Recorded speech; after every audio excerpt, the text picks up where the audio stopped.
Marami akong kakilala pero konti lang kaibigan. Marami akong nakakausap at nakakasama pero konti lang ang pinagkakatiwalaan. Ito yung mga taong sinubok na ng panahon. Ito yung mga taong nandyan pag panahong sagana at nandyan pa rin kahit walang wala na.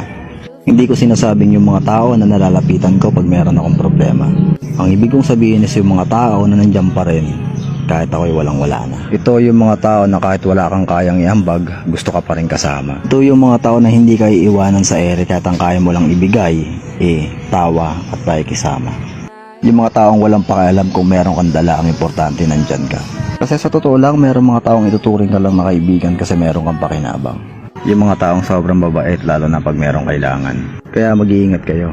Kasi madalas ito rin yung mga tao na tulungan mo ng 10 beses at tumanggi ka ng 1 beses.